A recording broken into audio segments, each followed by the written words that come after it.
Welcome to episode 315 of the Overlook Hour. I'm your host, Clark Little. Along with me, as always, is the man sitting across the table from me. What is that table made of, you may ask? Well, I'll tell you. It's made out of pubes. It's Russell John, the fisherman. Hi, everyone. What's up? You like our new pube table? You know, in the 5 years we've been doing this, you've never redone an intro. I know. Today You just did 2. is a new day. I think I did 3. And you landed on the table of made of pubes. That's correct. I don't know. I'm just glad we're in a good mood today. Also in Atlanta, Georgia, we're going to bring him in so he can also talk about the table made of pubes. It's Randy Michael Stat.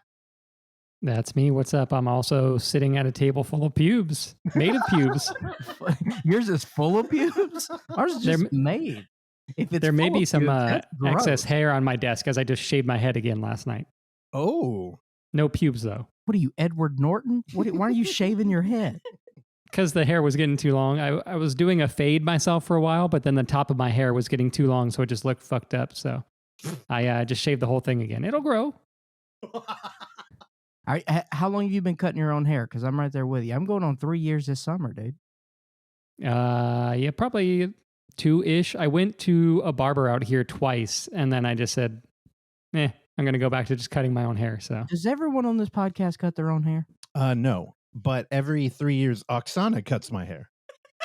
I was about to say, yeah. Actually, I do have a drawer full of hair. What? Yeah. I'm sorry? Because she cuts it, and then we're always like, oh, we're gonna donate it. Because it's long enough. And then 3 years later, I open the drawer. I'm like, wait, that hair is still in here. Okay, here's what happened. You don't put it in a bag. Do you put it in a bag? In a bag. Okay. I mailed it. It was returned because there wasn't enough postage. And then it's probably... I really was hoping it was more of a quality issue with the hair. I was worried. No, his hair... People love his hair. Oh, yeah.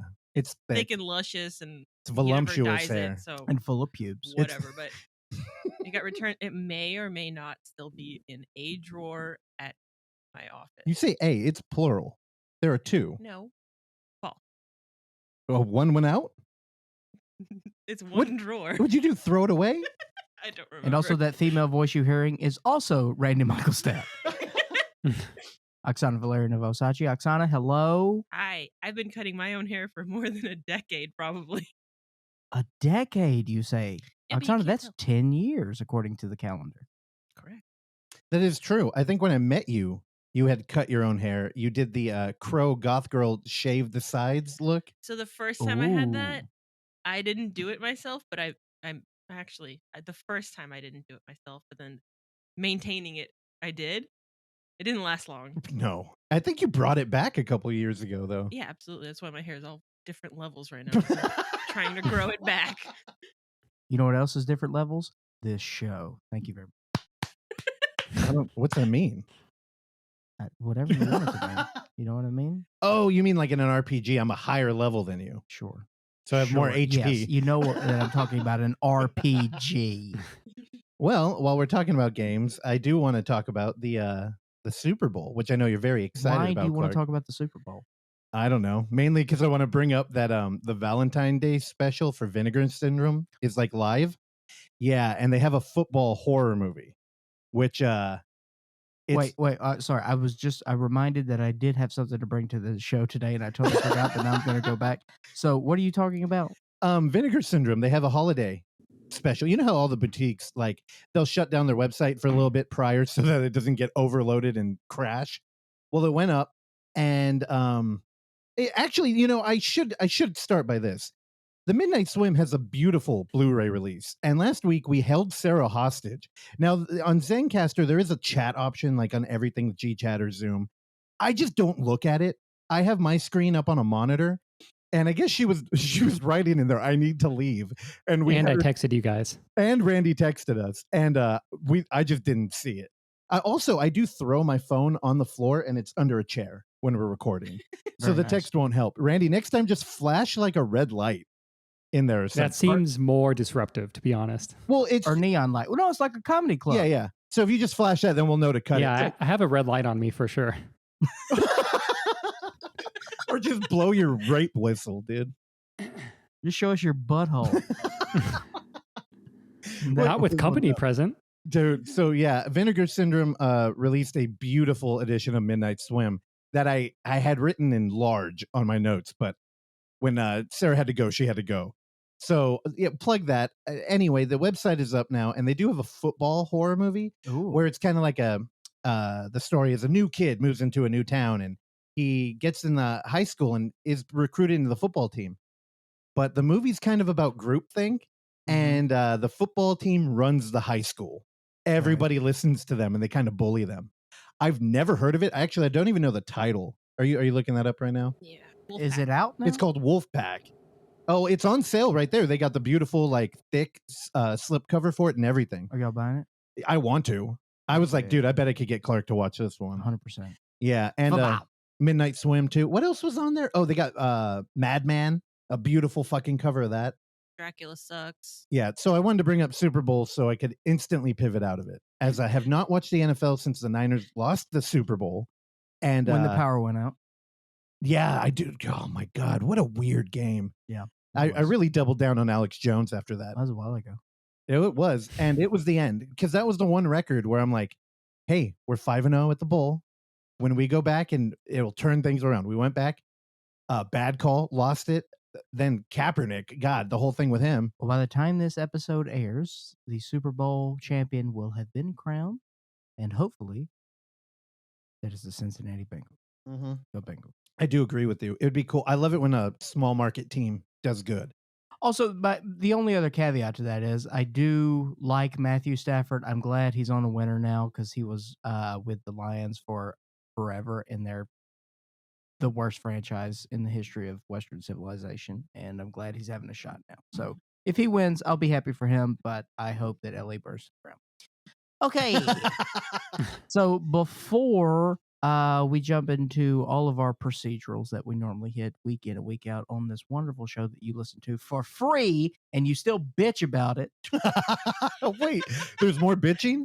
Always. Okay. I want to point something out is, I recently, for whatever reason, unbeknownst to me, I've been going on Twitter more, but I'm having a good time. No, it's healthy. It's a healthy relationship I have with Twitter.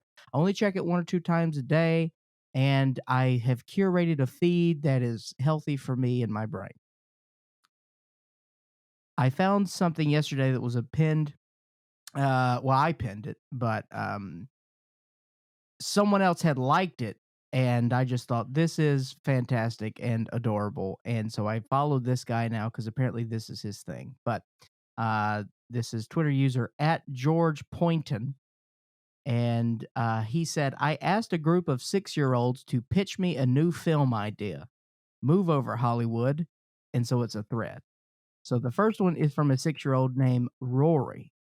Rory's movie pitch was called Burger Monster. The genre is fighting. A burger realizes that if he eats other burgers, he will become bigger. Eventually, he becomes so big he tries to destroy the world which created him. Rory will play the burger, and that's non-negotiable. Fast-paced, fattening, and fun. The other one, another one is from Jack. Jack is pitching skateboard wheels. The genre is skateboard. A down-on-their-luck amateur skateboarder gets a new set of wheels. However, these aren't any wheels. They're magic. They help him become the greatest skating superstar ever. But is it worth it? Basically, like Mike with skateboards. Ravi pitches Money Cannon. The genre is money. A crazed trillionaire builds a cannon and fires all his money into the air. What seems like a gesture of goodwill ultimately leads to a chaos, greed, and destruction. Holding a mirror to humanity and the state of society. Oscar buzz has begun. Wait, what? So the multi-billionaire, trillionaire, he said, fires money into the air, and that's the reflection of humanity? I feel like that's a different political movie than we're used to. It's almost like universal healthcare or something. The next one is from... Or income, not healthcare. The next one is from Mikey. It's called Spider-Man. Okay. The genre he listed it as, is I Am Spider-Man. Mikey gets bitten by a spider and wakes up with spider powers. I'm not sure he understood the assignment. He's basically remaking Spider-Man, but cast himself as the hero. He said he wants to fight the green one. Okay. He will also direct. Wait, so how did he get these from the children? I'm not sure. This is from Zara. It's called Hide and Seek. The genre is scary movie.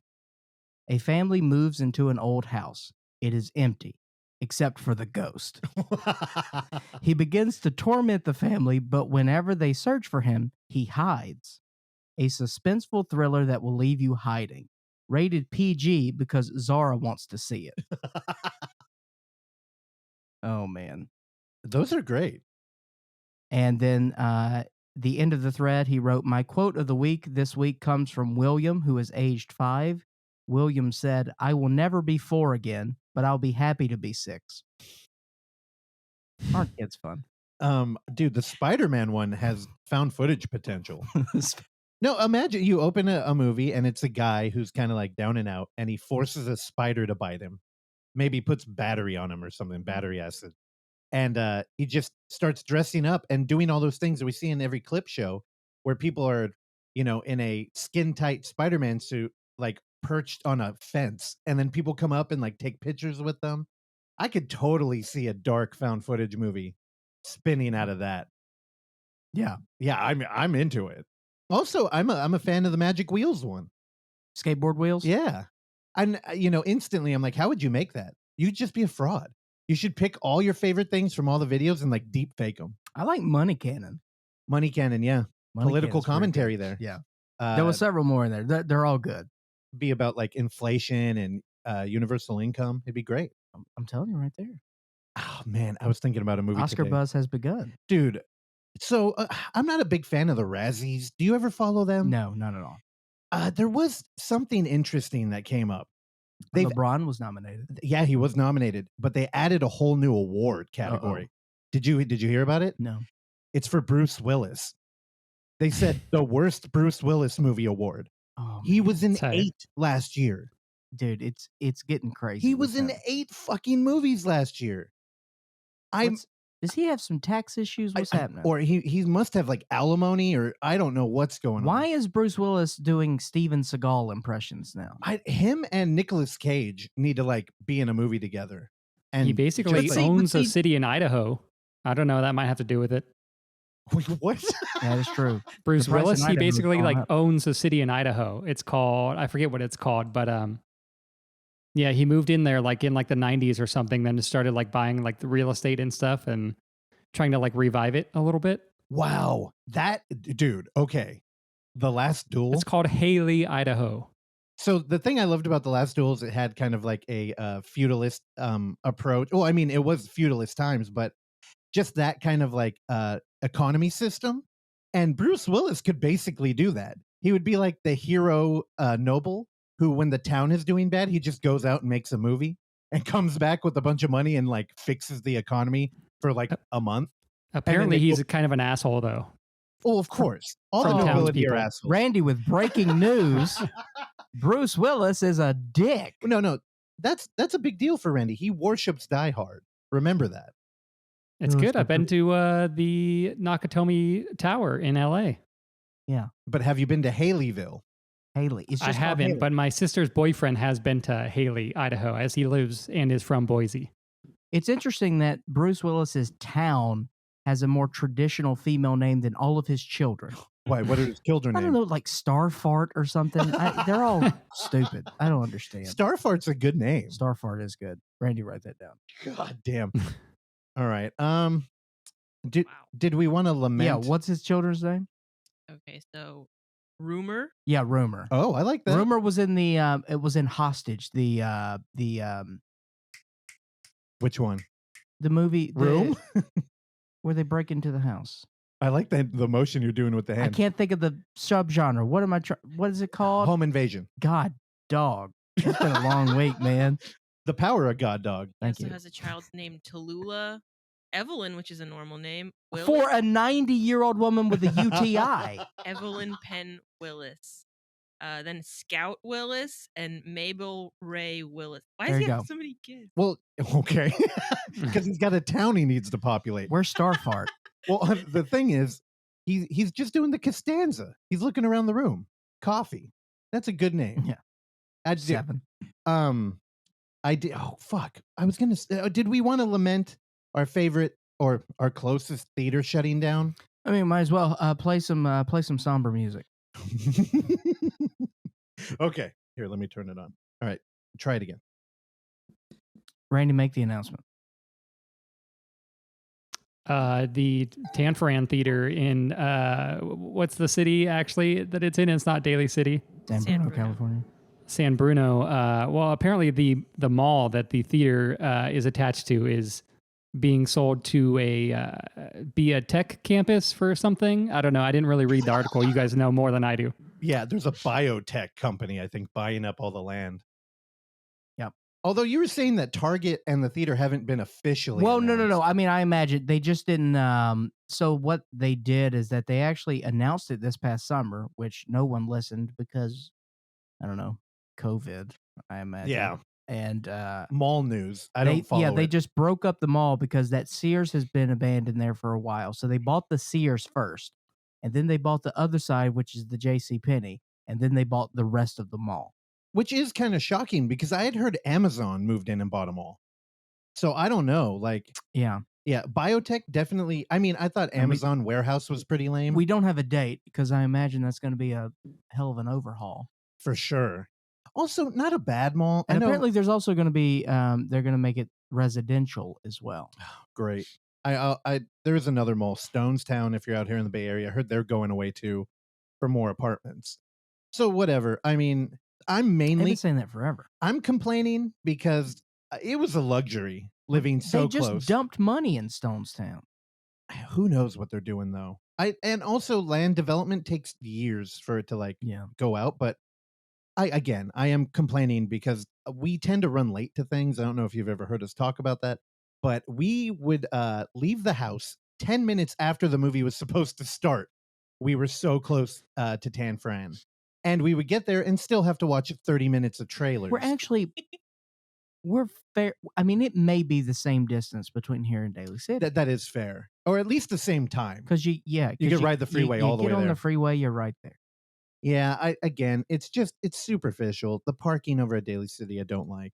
It tends to be more crowded. I don't like the whole you have to go through a maze to get to your fucking movie theater too. You start at the ground floor, which is only a ticket taker. Then you go up an escalator that's usually broken. You get into a confusing lobby, and then you find out your theater is hidden in the back staircase, and you go up to the third floor, which you're just like, where am I? Anyway, you can slam beers at that theater though.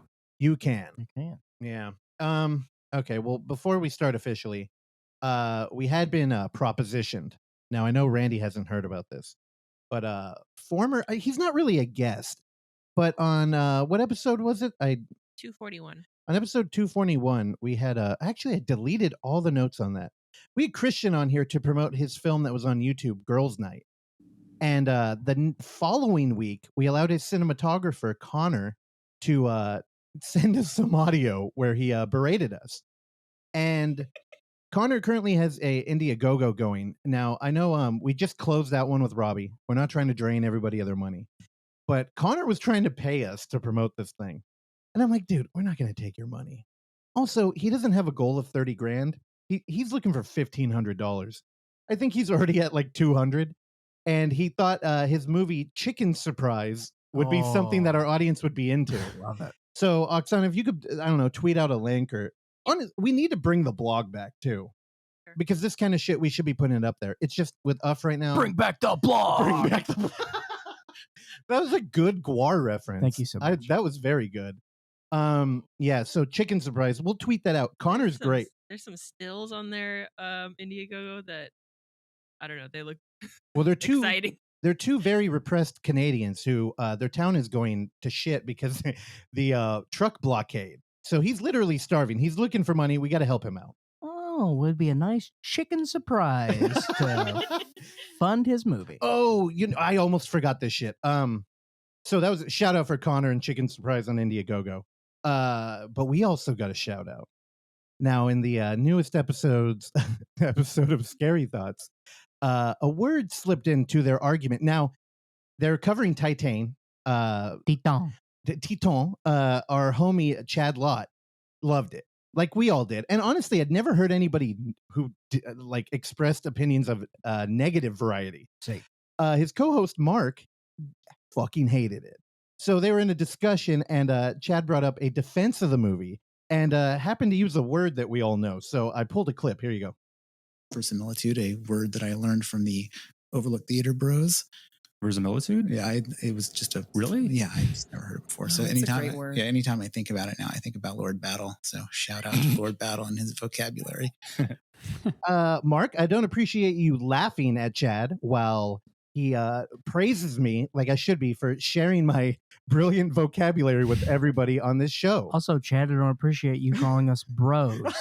Don't fucking gender me. That was a fantastic episode, by the way. And if you like nuance and conversation, go listen to that because not enough people were shitting on Titan. There we go. Titan. And I love those guys. We should have them back on sometime. Also, they had Phonique on there, local drag queen. Oh, you know what? No, I hate their show.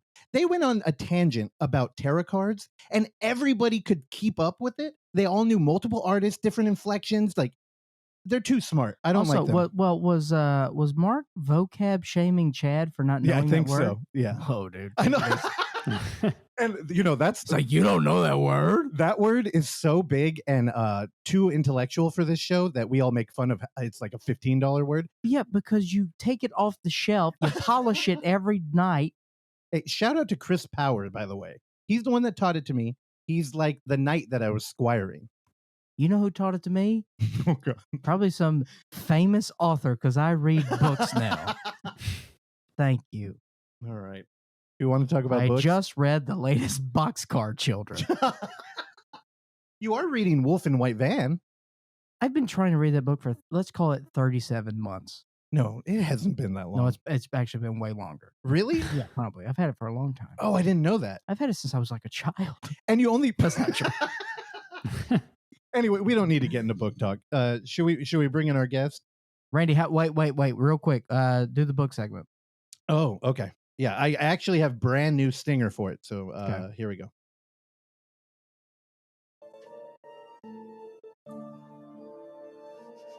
It's Book It. Randy, how far in on the Buster Keaton are you? Almost the same place I was last weekend. Randy, what happened? It took you that long to shave your head? No, I just didn't do any reading throughout the week, and then I did a little bit this morning, and that's about it. What'd you do, party? Throughout the week? Yeah. Yeah, you know. Go to work, come back home, Watch some and watch some bad movies, and then go to sleep. You cooking this week? What'd you cook? You cooking this Nothing week? exciting, no. Just some pasta. Randy, can you bring some energy to the show, please? Wait, hold on. What kind of noodle?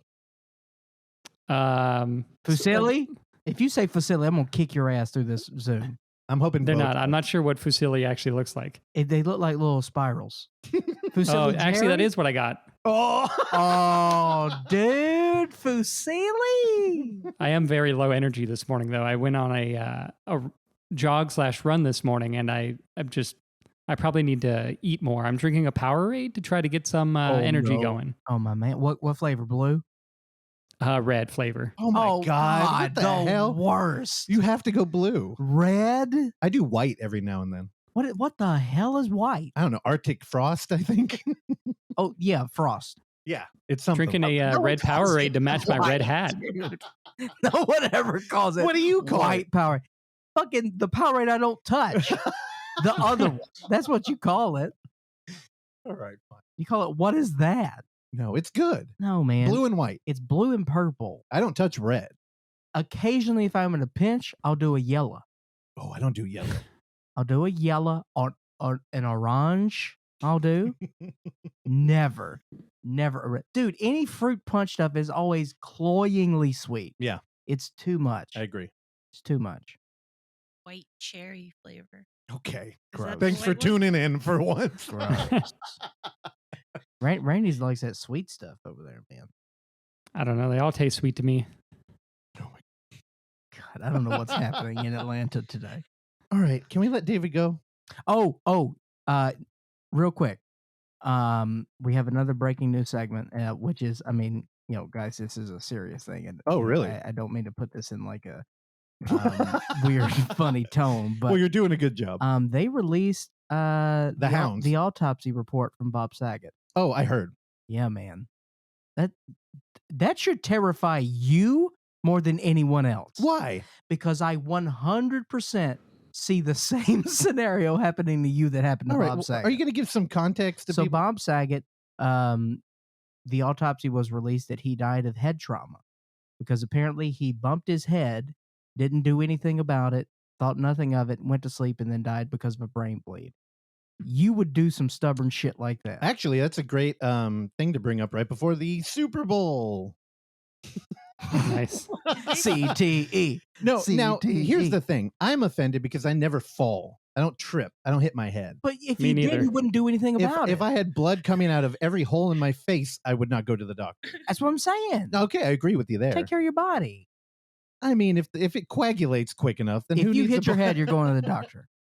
Okay. Thank you very much. Nah. What about you? You wouldn't do it Don't either. worry about me. I will never die.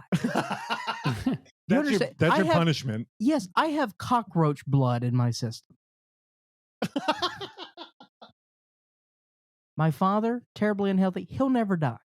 Okay? All right. I got genes that we live forever, dude. Also, did you hear that Bob Saget tested positive for COVID while dead? Yeah, he had it in December. When did he die? I think he died in don't December. know. Yeah. It doesn't matter. He also was in Orlando. That is a COVID death. Yeah. So, right. good job. That's what Fauci put it on the board. Fauci took credit. All right, are we ready? Let's do it. All right, he's waiting out there. Let's give him a good introduction. Let's introduce the filmmaker of Lamp and Blue Bob Eggs, David Lynch, everybody. Oh, that's the wrong button. Sorry, David. Go back out. All right. Good morning. It's February 12, 2022, and it's a Saturday. Today is day one of weekend projects, and the fun work train will be running continuously all day. Everyone is welcome. Everyone, have a great day. Dude, what, are you mad? That old man mouth sounds like I'm walking through a swamp in rubber boots. I think that's why he left so quick. It's just, I think there were a couple burps in there too. he doesn't care anymore. He's like, I finally was cast in a Steven Spielberg picture. He doesn't care anymore. No, I think he got mad that I started playing the TBR report button. Also, that was not very good. I can't believe we fly him out here for around $300, and then he gives us the weekend train. Yeah. Everyone's welcome. Goodbye. I'm telling you, he's a hack, man. I don't know. I was going to fix that in post, but now you already mentioned the TBR report afterwards. Oh, thanks, Randy. No, you know what? We're honest on this show. Our little mistakes, that's the charm. That's right, man. We call it patina. Yeah, the fine patina of live to record. Anyway, let's see how bad I fuck up. And this also, one. we live to record. Live to die on the record. Do the thing. The TBR report. Wow. I did a new voice. I like that one. I like that one too. It totally threw me off, but let's just jump into found footage adventurer Thomas Burke. He's got a new film. This time I believe it's from Mexico, and he writes Unsane. Okay, I have a movie that I really want to recommend sooner rather than later because I feel I've seen this go up and down on Amazon before. I think it's a $3 rental and it's just entirely worth it in my opinion, period. I'm talking about the movie Noctum, a Spanish-speaking found footage horror film. A small fraction of the movie breaks the found footage format, but I've considered that this should slide because it's a small establishing sequence that involves an investigator plugging in the footage he just found. The best way I can describe it without giving anything away would be to say that it is fun, scary supernatural horror film that is totally on par with Paranormal Activity. This movie has stuck with me for a long time. I'm watching it again now as I write this to you.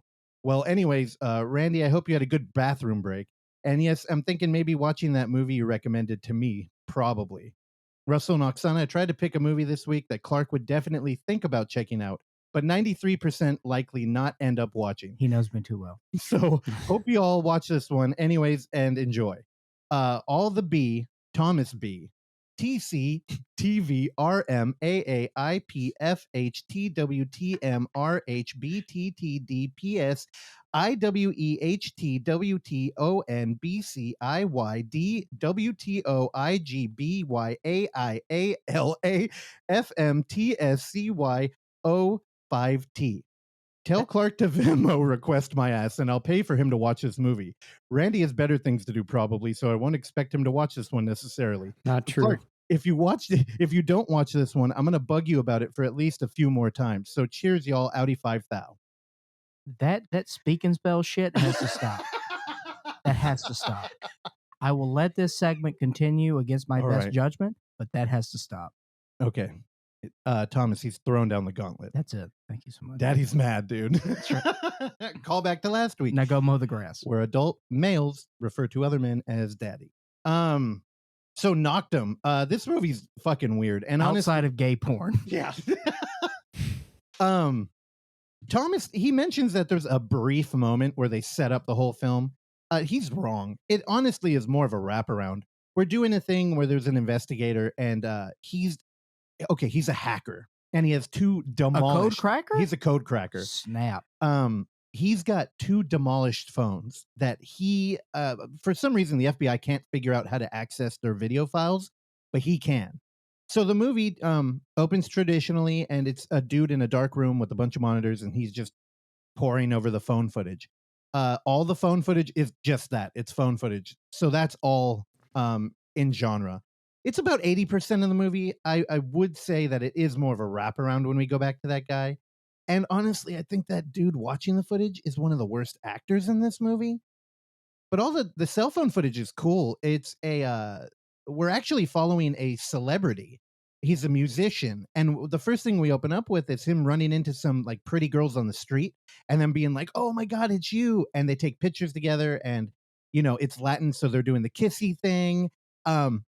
It's pretty interesting. The problem with this movie is that when you have the perspective and the unfiltered ability to watch their cell phone videos, dude, I kind of want something more like, I don't know, debaucherous. Like I want to see him going to like crazy parties and, you know, flying out to Epstein Island and doing all these things that like regular people can't do. Who doesn't? Well, it would be a great insight into like a celebrity life. And you could do a bunch of shit and I don't know, it would just be interesting. And I'm not saying this film's terrible. It's one of those horror movies where, okay, so his buddy is having, he claims that he's haunted and he'll film these videos at night. He's laying in bed shirtless. Also, everybody in this movie is completely beautiful. They're just handsome men. It's all pretty women. And this dude is just laying in bed. And he starts having like Paranormal Activity kind of interaction, except via the phone. And this movie is loaded up with fucking jump scares. And you know what? Half of them are fantastic. The other half are cheap, or they have like their punch is a CG thing that instantly removes. Like I think we watched this one with Terrell. We were all jumping in our seat. Yeah. Yeah, and by the end of the movie, Terrell was just like, this movie was terrifying. What? Yeah, because I heard a little bit of the movie downstairs, but I mostly heard Terrell screaming. Dude, and I'll tell you, it was effective. We do, again, with found footage, you should be watching these loud. You should try and not be distracted. And we have a projector. So we did have a very good environment to watch it. But man, it's one of those things where Terrell was screaming. And he's new on Letterboxd. So shout out to him. He's Blu-ray Junkie 88 on there if you want to follow him. He's got no picture currently. But he went right onto Letterboxd and reviewed it. You know what he gave this movie? 3 stars. And I went, excuse me, so you didn't like it? And he was like, no, it was terrifying. And I'm like, this is where we differ. 3 is not good. And honestly, I think I'd probably give this movie a 3 too. I didn't love it. It is a hybrid film. So Tom, I think it does count in that way. And again, with UF this year, we are introducing the hybrid footage category. That's kind of our new thing. And just because I brought it up, if you're wondering where all the UF announcements are, they're around the corner. And I will, you know what? Fuck it. I'll just announce something. This is a light announcement. Not a part of our official fest, but we did team up with the Alamo. And on the 15th of March, we're going to show... The Ides of March? The Ides of March. What is that? We'll be teaming up to show a hybrid found footage film, Behind the Mask. So that's not announced anywhere here. It's just for you guys because we love you. And again, Noctum, this Thomas mentioned that it does appear and disappear on Amazon Prime a lot. So right now it's up. I believe it's a $3 rental and a $10 buy. I just buy them. I try to support these guys. Also, shout out to listener Rich, who basically gave me access to his Amazon Prime account so that I could cover a bunch of found footage films that he had bought that are no longer available on Amazon Prime. I do want to say that I did pull up a movie that was called POV. It's called Uncut Rage, and it's filmed from 2 perspectives. Now, Randy, I think you might dig this too. It opens up straight up Brian De Palma, split down the middle, and the movie is just straight 2 cameras, 1 shot, and it's a revenge film. So I think it's victim, antagonist, and it just runs from them. Now, it feels a lot like The Stream, which Oksana pointed out, which is Isaac Rodriguez's film, the first one he ever made, where you have one cameraman kind of floating around an actor. Sure. It just didn't fit the format, so I turned it off and I pivoted into something else for Found Footage February. But I do want to throw that out there, especially in the TBR, because if people can find it, the craft is so interesting. Do I have anything else I want to say about Nocturne? I mean, I took a bunch of notes. Again, there's a lot of BGM in this movie too. And when it really started, like when I just became so aware that there was background music, we got the first kind of evil jump scare that was a cheat. Actually, no, it wasn't. It was diegetic. There's a train that pulls into an underground station, and it was a work train. It was fucking terrifying. Have you ever been scared by Bart coming around a corner when you weren't ready? No, I always stay prepared. I was scared when I first saw the train pulls into the station. All right, Randy, I don't know. I jumped out of my chair. Oh, okay. Yeah, I think that's it. The CG in this movie too is brutal. Like the first paranormal thing that happens. The computer graphics? Yeah. Okay. The computer generated. What does CGI stand for? Imagery. What? Computer generated imagery. You said the first 2 words, so I just filled in the third. Are you saying imagery? Imagery. Say one more time. Imagery. Yeah, it's not right. It's something weird about something weird. You say it. Imagery. Sure. You say it. You say it. One more time. Imagery. No, you copied me. Got it. So anyway, he's laying in bed and there's like a boom and then there's cracks appear on the wall. And the way that the format of this movie plays out is we pull out of the video footage, like the cell phone, and we watch the dude, the hacker, rewind the tape, and they're not there. The cracks are gone the second time. God. Yeah, it feels a little hokey. But if you are a found footage fan and you're craving new stuff, half of this movie really works. And Wes Craven new stuff? Yeah, if you're Wes Craven more. Actually, in New Nightmare, they have cracks in the wall. He said it was an homage to Repulsion. Well, if there's cracks in the wall, that means you got to bound that. Oh, boy. Take 2. Randy, do the rewind noise. That was not a rewind. If you got cracks in the wall, that means you got a bad foundation, brother. Oh, I like that. Thank you so much. Yeah, Noctum, 2016. check it out. Again, Thomas, thank you for all these recommendations. Like, I feel like I end up loving all these movies. This one's probably I'm kind of lukewarm on, but dude, I love these films, and it's insane that they don't like get out more.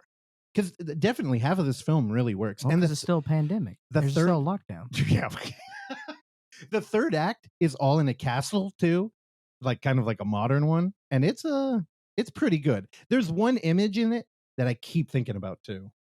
I think the CGI was kind of like peaks and valleys. Yeah, but it ruins it because the movie builds really well, and then you see, you're like, oh, that looks so dumb.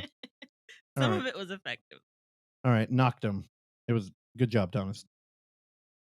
This concludes the TBR. This concludes the TBR. Okay. We fit our checklist here.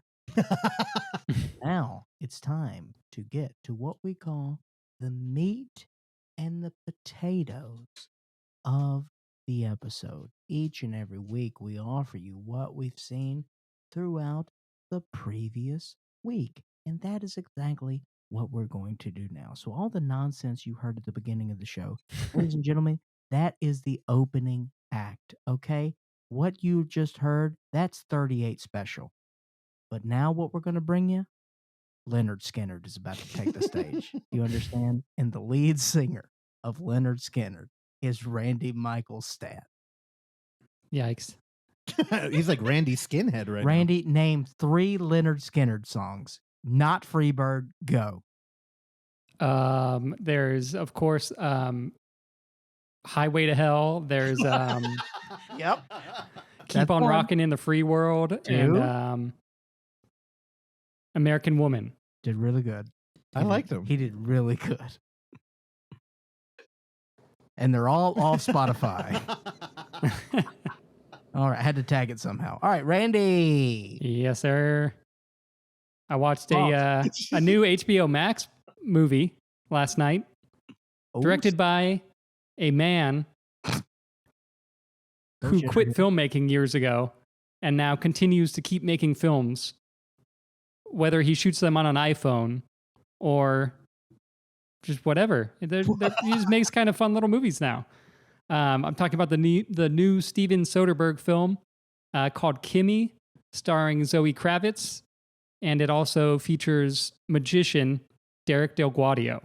Oh snap! Now, Randy, before you get into this, did he make a biopic about the Formula One driver Kimi Räikkönen? Yeah, this is actually a Formula One movie that he is shot on an iPhone. That would be the best thing I've ever seen. That would be tight, actually, yeah. Are you kidding me? In early talks, they were thinking about filming Ford versus Ferrari on an iPhone. Is that Not true? Not true at all. Continue. I think there's a Ford movie coming out soon, too. I forget who plays Ford. Also, am I the only one that liked Unsane here? I think I am. I liked Unsane. It was I guess lukewarm would be a way to go with Unsane. All right. For whatever reason, there was something that just rubbed me the wrong way. I liked it. And it may be because I was molested during the movie. Or we missed the first 10 minutes of it. No. Let you rephrase. You missed the first 10 minutes. I was there on time. Again, this is we saw it at the theater that as was Randy. Memorializing today. That's right. Oh, it's because I was waiting. For people who've listened to the show for a long time, this is only for you. I was waiting for Chuggy, that motherfucker. We had to wait for him to give him his ticket. Also, the theater where he survived the mall shooting. R.I.P. Oh, also, you know what I just thought of? Steven Vodka Soderbergh. You've said that on here before, I think. I did? Shout out Bird Cloud. R.I.P. R.I.P. Bird Cloud. So yeah, this new one takes place in Seattle. Zoe Kravitz is the main character. She is like some sort of a tech worker / coder, and she is reviewing these like data streams of audio from essentially like smart home devices. And the smart home device in this movie is called Kimi, kind of like Siri. So she is essentially like analyzing conversations that people are having where like the AI doesn't necessarily get what the person's trying to ask. So she kind of like codes in like keywords and stuff to try to like in the future solve these sort of like scenarios. And while she is reviewing the streams one day, there's like music playing pretty loudly, but she can kind of hear some like weird stuff going on in the background. It kind of sounds like fighting. And so she hooks up like a EQ, like a manual EQ thing to try to like equalize the sounds out and try to like pick up more of like what's happening in the background.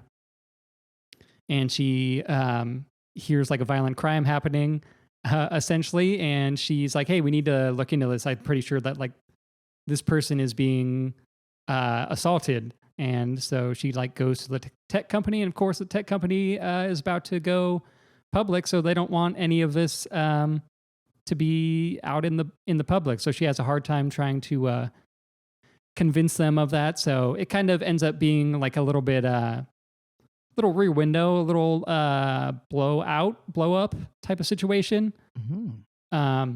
Yeah, it's good. It's short. It's like 89 minutes. I don't know. The writing and the script isn't like great. It is a COVID movie. Like there's a lot of masks and like hand washing and stuff in it. And she's like an agoraphobic person who's like afraid to get outside. And then you kind of see where that's going as the movie goes on. But I will say that the ending of this movie was really fun. There is a Chekhov's nail gun situation, I would say, in this movie.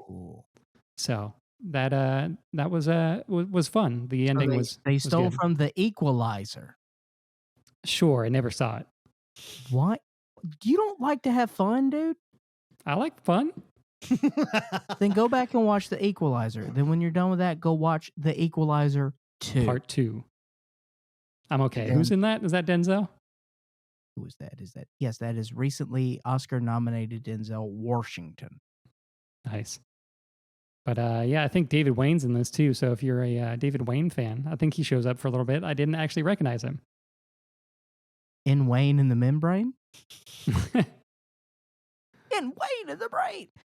Randy, when we were looking at the photography stills from the International Movie Database page of Kimi, it's just Zoe Kravitz in different hoodies looking like an alt. Yeah. Yeah. Which, hey, I'm a fan of. So apparently she's the only person in this movie. There's other people in the movie too, but she's the main character. Rita Wilson is also in it. Oh my God. And Cliff Martinez does the music. So what does the magician do? He plays the CEO of the tech company. Of course he does. Does he do a good job? He's good. Yeah, he does a great job. All right. He's charismatic enough. Yeah. Does he talk about the rulatita? What is it? What does he call it? I forget, but he does not bring up his magic act from in real life in the movie. Talks about how he's bros with David Blaine, and David Blaine just looks at him with his dead eyes. I like David Blaine, but he needs to cheer up, man. Nah. He's a sad clown. Yeah.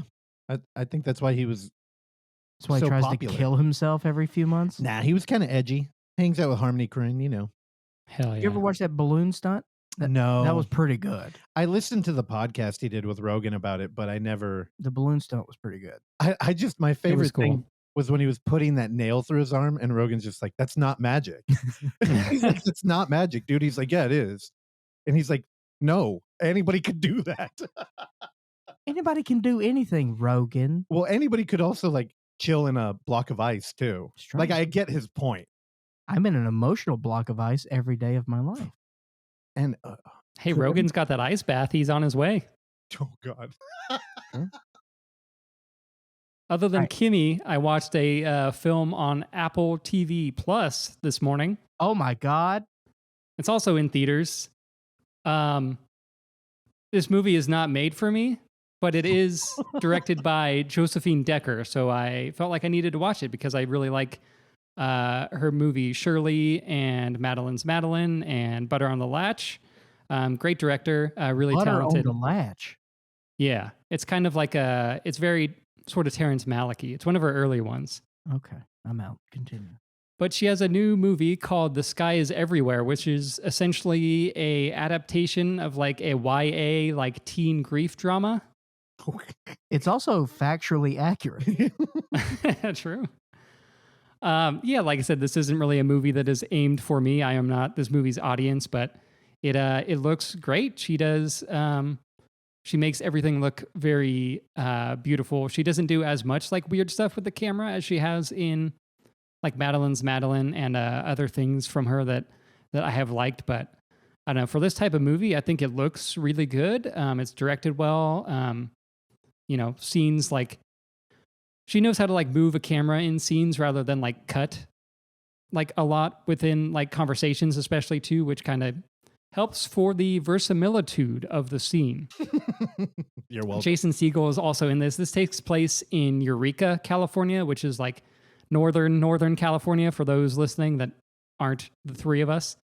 So it's kind of like she lives with her uncle and her grandma because her mom passed away as well. And so basically, her sister passes away, which is what she's dealing with in this movie. But apparently her mom passed away at an early age as well. But Jason Segel is in here, and he plays her uncle, who's kind of just like a stoner, like cool uncle type of guy. He was good. I haven't seen him in a long time. Probably the last thing I saw him in was him playing David Foster Wallace.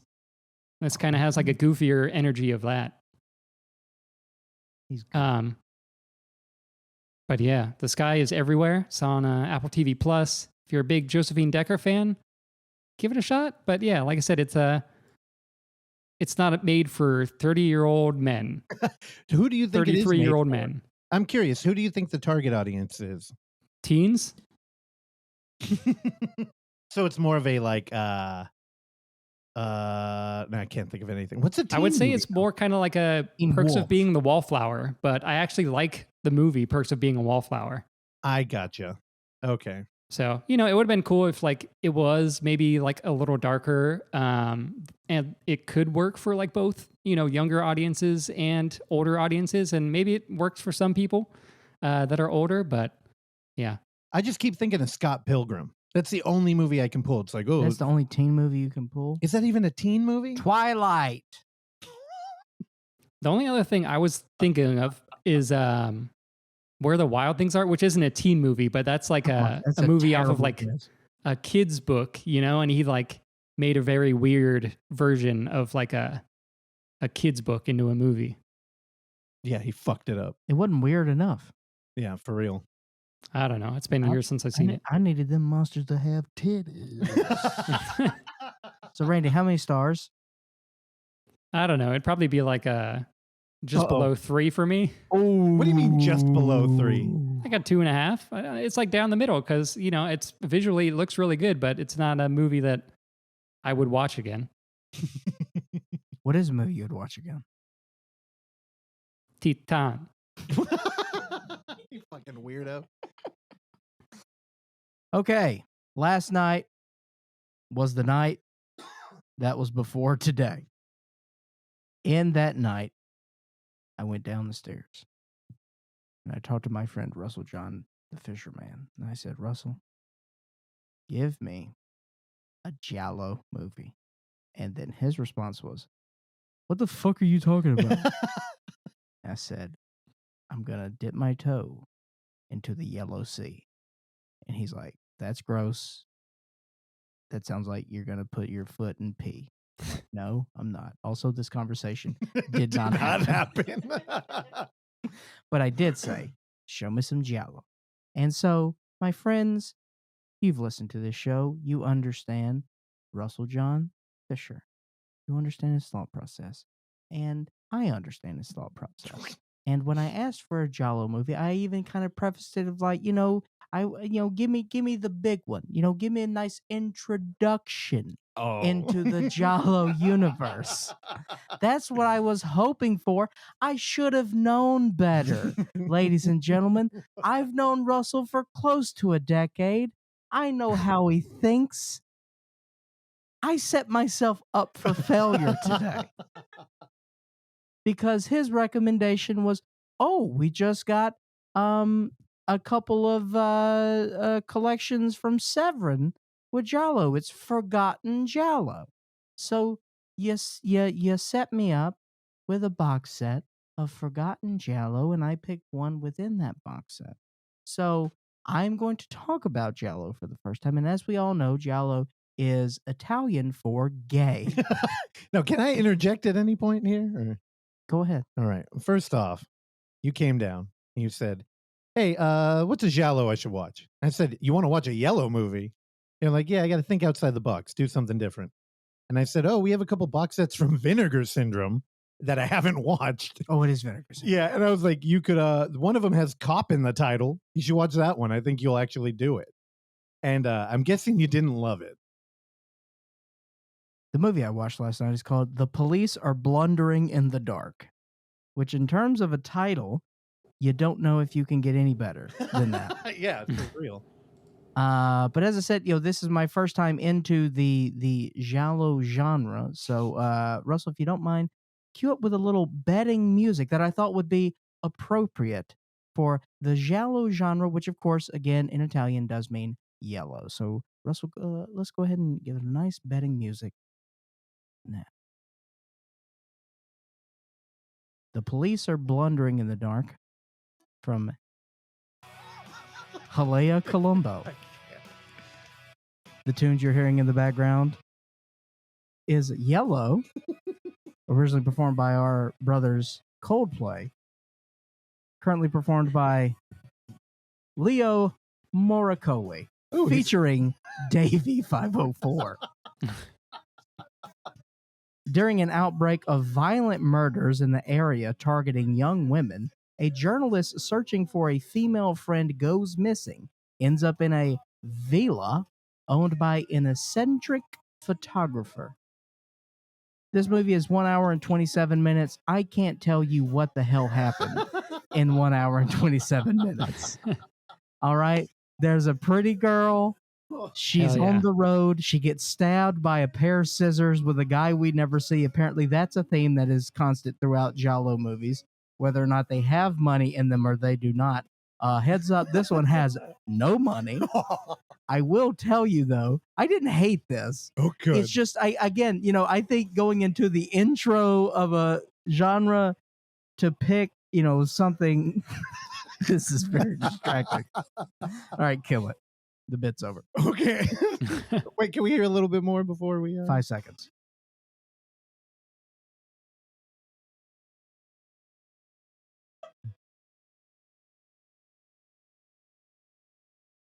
That was good.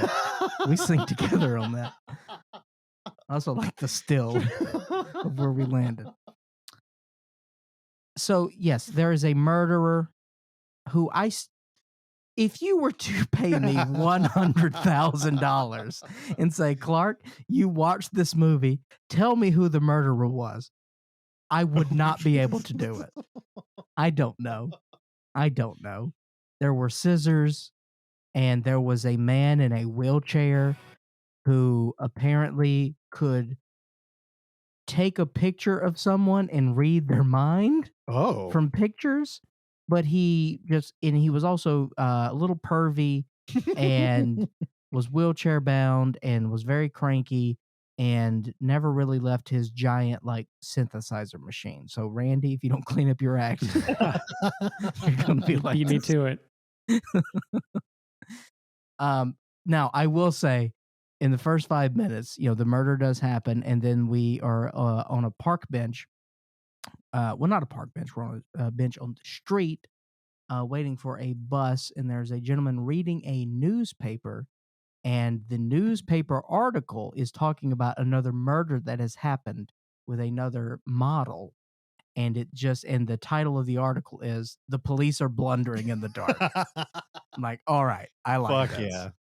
I mean, look, I think that all right. So fill me in a little blanks on here with this. So what are some themes that are very common in the Giallo genre? So when we talk about Giallo, essentially, these are more procedural slashers to a certain extent, to paint in a broad stroke here, and also it's basically based off romance novels in Italy at that time that were in yellow paperback. So it's sort of in that vein. They're like dime store novels. Yeah. Very pulpy, very gratuitous. The movies like predate slasher films. They had off-camera killers who would wear black gloves usually, and a lot of them are procedural. So you usually follow like a detective or a cop. I was talking to Terrell last night because he loves slasher films, and I was like, dude, you're gonna hate these movies because the pacing is usually really slow. They're kind of a mystery that you can't really solve. A lot of the murderers aren't really in the movie, or they are, but it's like you got to jump hurdles of logic to get. So to by them virtue of killing. that, it's a little noir-y. Yeah, kind of. I mean, most of these movies were made just to make money, so they're kind of like a smattering of genres. A lot of nudity, a lot of violence. Yeah. I don't know. They're interesting. It's weird that they got like so popular among horror fans. I really think it was kind of like an elitist thing. Yeah. Where it's like, I I can watch see these that. deep, it's almost like opera, where you're like, you just don't get it. Like you have to be an intellectual to really understand Giallo. And a lot of the time the plot lines just don't work. There are a couple good shots in here. Here's one. Uh-oh. Yeah. I mean, cinematography and a lot of like the surrealist narrative, it's cool. They're rad, but again, they kind of run long and they haven't aged well. Do you think our dear friend and collaborator Giuseppe Perkins has seen any Giallo? I doubt it. I think he may be into it. Oh, since you brought him up, Giuseppe hit me up after last week. Yeah. He owns a copy of Black Ass. Really? Yeah, the one that I mentioned. Giuseppe also has my copy of The Killing of a Chinese Bookie. So Giuseppe, our buddy and cinematographer living in the East Bay, please find that DVD. We should do a fucking screening. Track 100%. down Black Ass, give him some money. Have it? He said Black Ass approached him and his mom in Oakland and sold him a copy. Oh, that's great. Yeah, he didn't have a copy when I saw him. He only had posters, so I made him sign it. I'll find the poster. You find the movie. You find the poster. I'll find the movie. Let's make lots of... I don't remember. What is the end of that hook? Let's make lots of money. Oh, okay. Pet Shop Boys. Yeah. Wasn't good. It wasn't my best. Randy, cut it out. Randy, leave it in. Randy, do whatever you want to do. You're great. I mean, yeah, this was something. Again, it's not like it's a weird genre where I think people. Can you give me something a little more palatable next time? Yeah, please? we could do Argento or Fulci. I gave you a Fulci. I know you did, and you were like, no, you're going deep. I didn't say. I was just like, you're going hack. We're the Overlook Hour. We're bringing up shit. What was the one I said? Don't torture a duckling. Yeah, which I haven't seen and I wanted to watch. Oh, so there we go. I knew something was up. Also, I know people are probably cringing at hearing that. I knew something. Was up. I hoard these movies. Actually, we had to open the movie when you wanted to watch it. You're like, wait, this is in cellophane. I'm not doing that. Yeah, it felt wrong for me to do. I appreciate it. I enjoy it. I like to sniff them. You open up the Blu-ray That's case. the thing. When I go down there and if I see something, I will not touch it. I know, and you told me that. It so now feels wrong. I leave everything in it. I know. So that you have like it. So then you talk to me, and then we can watch it together. See, Randy. You see, Randy doesn't care. Randy jogs with his hands in his pockets. He's living on the edge. What are you, Alanis Morissette? I wish. Also, now Randy's talking about Derek Del Taco. What was his name? Del Guadio? Derek Del Guardio. Isn't that the airport in New York? It's one of them. Well, I also have a fancy magician to talk about. Oh, no. Is this the little surprise you had for us? For whatever reason, every night this week, I watched a different Derren Brown special. Oh, my God. Who's Derren Brown? Derren Brown is the coolest non-Chris Angel illusionist that we have out here today. He's UK Chris Angel. So Derren Brown had a couple of Netflix specials from several years ago. I know he had The Push, and what was the other one? The Shove, the Lie, the Fart, something, I don't know. He stages these grand things. For example, one I watched this week was he took 4. Now in Britain they call old people pensioners. Okay. Because they're on their pension. Here we would call them retirees. Feels ageist when you say pensioner. I know. Pension. Well, it sounds like they're in jail. Yeah. He picked 4 pensioners, to commit an art heist. So these are people 65 and over, I think from 65 to like 76, and sweet, sweet old people. Okay. One just recently lost his wife. He was a nice guy. And it was like an hour and 15-minute special. And he taught them, small things. They started out small, and then it grew from there. And the end goal was to always steal this specific painting from this art gallery. Now, the special opened up where Derren Brown was talking to the owner of the art gallery, and he says, okay, at Monday at 3:00, I'm going to steal this painting, and I'm going to show you a picture of the person who is going to steal this painting from you. Show it to your security guard and tell him at 3:00 this person will be stealing this painting from you. And they pulled it off. But of course, He's Chris Angel, dude. there was a severe amount of shenanigans that were going on there. So what we learned here, and yes, Clark, are you going to spoil it? Fuck yeah, I'm going to spoil it. Suck it. You listen to this for free. So, and we could record 2 shows a week. That's your punishment. Yeah. Nobody cares about Derren Brown. Go ahead. How do they do it? Here's how they do it. One of the guys has a fucking twin, dude. Oh, that's so dumb. He has a twin. They hit him under a fucking table because at the end, Derren Brown was like, it was a flashback, and he told them, he was like, you're going to get caught. I want you to get caught. And then that's how it happens, because they get caught trying to steal it, and then there was a diversion. And so the guy's twin is under the table, and he steals the picture. I don't know. It was fun. I liked it. They get caught doing graffiti, and he sets him up. I mean, he puts a lot of money in these things. All right. And, I don't know. There's production value. Sure, it comes across as, it's just TV special. I get that. It's a little trashy, but it's fun. Now, the one I showed you with the casino, that's the bizarre one, because that one didn't work. And then it just ends. That one's called, what's it called? The Heist? The one with the old people, I think that's the Heist. The one at the casino, I think it's How to Take Down a Casino. And he does not take down a casino. Because essentially he brainwashes a guy, makes that guy give him 5,000 pounds. Then on TV tells him, hey, I brainwashed you and I've got a TV truck outside. Come outside. And he's like, oh, okay. I mean, how staged did that whole thing seem? We watch a lot of found footage and a lot of people trying to act real. Yeah. He was one of the worst. Man, it was bad. And so he's got his $5,000, and then he loses it at roulette. Now, granted, he was one off, and the way that he was doing it and all the previous sort of experiments that he was trying to figure out how to, correctly match the amount of beats that a ball was going to go to, because he memorized the pattern of a roulette wheel, and then he was listening to the sounds that the ball make, and then was making a calculation based upon all of those criteria. And he was one off, and the guy lost his $5,000, and basically he was like, oh shucks. And then they were like, you'll get your $5,000 back. And he was like, okay. And then the show ends. Yeah, it just ended. It was weird too, because all the setup, like there was the one where they're in they were in that gym, and he was calculating where the ball would end after being bounced off the wall. Yeah. But they were on a freeway overpass. Oh, that was cool. And he was looking away from the cars, and he's like, you tell me, just say when, and I'll tell you how fast that car is going, and I'll tell you the make and model. It was like, what the fuck are we doing?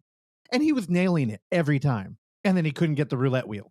Couldn't get it. Also, here are some of the names of his TV specials, if you want them. Here we go. Inside Your Mind, Seance, Messiah, The Gathering, The Heist, Trick of the Mind, Something Wicked This Way Comes, The System, Trick or Treat, An Evening of Wonders, The Events, Investigates, Hero at 3,000 Feet, Enigma, The Experiments, Apocalypse, Fear and Faith, Push to the Edge, and then The Next Great Magician. So The Experiments is a whole other series. This man's busy. He's fucking Chris Angel. He's just not goth. Yeah. He's gay. He's British and he's gay. Okay. So he's the Tim Dillon of magicians. Yes.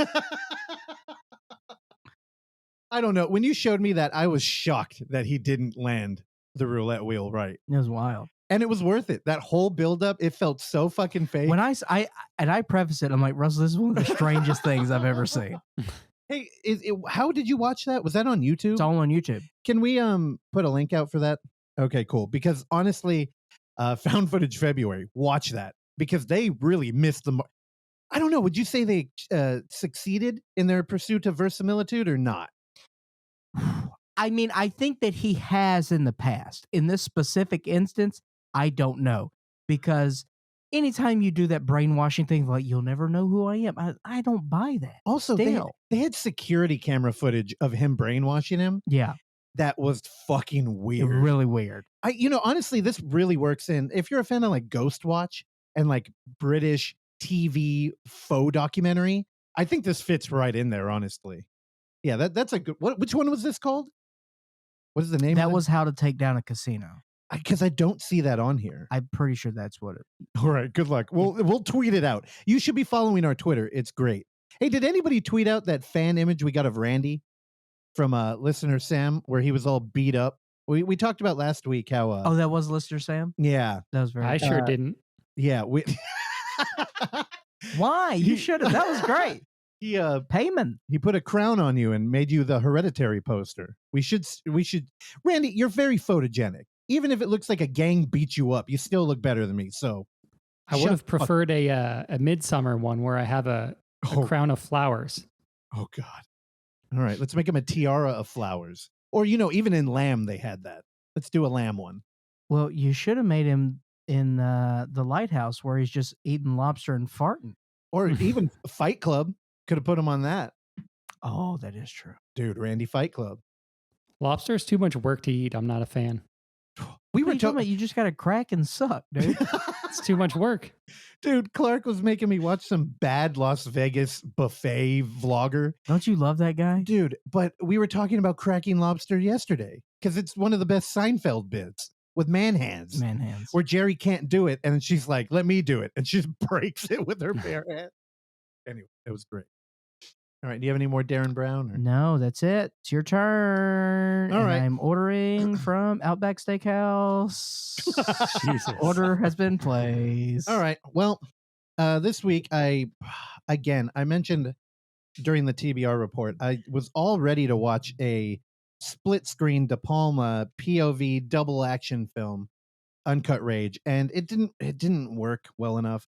Despite your uncut rage? Despite my, I was thinking of a circumcision joke there, but of course you were. I decided not to go that direction.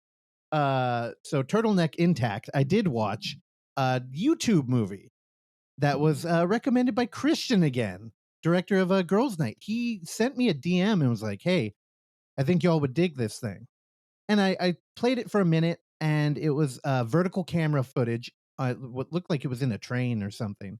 I'm like, okay, I'll put this in my queue of eventually I will watch these 100 movies that have been recommended to me. And when Uncut Rage didn't work, I went, wait a minute. That movie Christian shared with me is like an hour. Let's do that right now. So I jumped into it. Now this one's going to be a little bit hard. It's available on YouTube. So again, no, we'll share that on Twitter. It's called DQ Timothy's Andrew. DQ's Timothy Andrews. That's it. That's the name of the title. He's got a YouTube page called Simply DQ.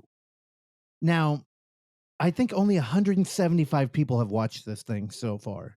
It's an hour-long found footage movie that I don't know how this would ever show up on an algorithm. It went up 8 days ago at the time of the recording, and I dug it. It opens up with two very realistic-looking people. They're and I only mention that because Nocturne, there's a lot of they're good movies to compare. Nocturne had very beautiful people with some vertical camera footage, but a lot of monkeying in post. This movie it's vertical camera footage of a vlogger who starts with him and his girlfriend walking a dog. It's a lot of quick cut footage. He tries to play fetch with his dog with a brick. It's a very brief thing, but we get a lot of it feels realistic. Like we're jumping around. We don't really know what we're doing. He goes home and we're introduced to what has to be his real house. He's got a poster of Goosebumps 2 on the wall. Oh boy. Not framed, straight up tacked on the wall, next to a picture of Elvis. Like, it's the kind of shit that you're like, young Elvis, old Elvis. Young. Mm. And it's the kind of stuff that no set designer could ever imagine, because it's fucking real. It feels like cops just bust into his house. Now, what he starts to do is fucking movie reviews. Like, he's like, today we're going to talk about Daredevil. And he's the exact kind of horror fan that I think we all were at some point. Well, actually, not the group I'm talking to now, but he does like a top 5 kills. And I just I'm not going to ruin the kills that he picks, but I will mention the movies in order. So number 5 of his top 5 kills comes from Final Destination 2. Number 4 of his top 5 kills comes from My Bloody Valentine 3D. Number 3 of his top 5 kills comes from My Bloody Valentine 3D. Number 2 of his top 5 kills comes from Bride of Chucky. Oh. And number 1 comes from Rob Zombie's Halloween 2. Oh my God. But he's the perfect kind of authentic, cringy vlogger. And everything just feels so unfiltered. Like, this is the kind of shit I want from found footage, where it just feels like, holy shit, is this guy acting? Now, with this one, I know he's acting. If you look on his YouTube channel, he's done fan videos of Friday the 13th. He's done a lot of Michael Myers stuff. He doesn't have a ton of views. He's got like Friday the 13th, Requiem, fan film. He's got like 1,000 views on it. So he's, I don't know, undiscovered. This thing was bonkers, though. By the end of the first act, we kind of start to see a domestic violence thing popping up. Now, it's mostly verbal, but man, there's a moment like so his girlfriend has been brutal with him verbally, and she tells him to shut up, stop making these fucking videos, right? So one cut we get, he's in the bathroom and he's standing up, he has his phone down, and he's about to review Daredevil. And he opens up with like, Ryan the Man Reynolds. Man, this movie, and his girlfriend swings the door open, starts yelling at him. It's an effective jump scare. And she leaves, and he just stands there. And he's so upset. He starts punching himself in the face. And it's good. You're like, oh, he's doing it. He's going for it. One of the punch, like, he's coming at the side. So, I mean, I feel like you could hit your jaw pretty, put a little bit of heft in there, make it look good. One punch, straight on the nose. And I'm like, ooh, that was a commitment. Then he turns, starts hitting his head on the wall, which is really effective for like reverberation, just to hear it, because you can kind of gauge how hard he's going. And then he sits down and cries. It's really effective, and the build is great. Then he goes into, hey guys, I have an idea for a new slasher character. He's like, you all know Urban Legend, right? And he has the puffy coat with like the fur rim hood. And he takes out what looks like a spirit shop purge mask. And he puts it on, it's smiley, and it looks like it has like fake tube light. What do they have in bars? The not halogen lights. Alcohol. No, not alcohol. No, neon lights. Neon slime. It looks like a neon slime purge mask, and he's wearing it. And he's like, check this out. And he can turn it on. He's like, we got 3 modes, and it's really cringy and kind of lame. Can we get a neon light in here? That would be cool. I know you only want to do it because Tim Dillon has one. Oh my God. No, so he's like, well, think of this. If the room's all black, I can put on strobe. And it's like, it's the perfect level of, this guy might be autistic, but he's also onto something. And he starts like creeping in the room when it's all dark. And again, this frame is set up so that he's got an exterior sliding door behind him. So if you've, like, every time I ever have the camera on me in this laptop, it's so washed out that you just look like a shadow. But he'll turn on the mask and it starts flashing. And you're like, you really could do something cool with that. He, of course, isn't right now. But you also think, oh, is he just going to like kill his girlfriend? And, I'm not going to get into the third act. This was a trip. And for just, 175 people, that's not enough. So again, DQ's Timothy Matthews, an original found footage movie, is the name on YouTube. Don't try and find it. I mean, put a link. We will. We'll throw up a link on send on me Twitter. a link today. Okay. that I won't look at. It's I'll send you one on via DM. By the way, I'm looking at custom neon signs. How much for us? Dude, it's gonna be way too much money. What would you consider too much money? Oh well, there is a reason why Oksana has all my money. Yeah, because $500. I've never met a too much money. 500. I don't get it. 500, I think is too cheap. Well, here's the thing, Oksana. You don't get what with neon signs?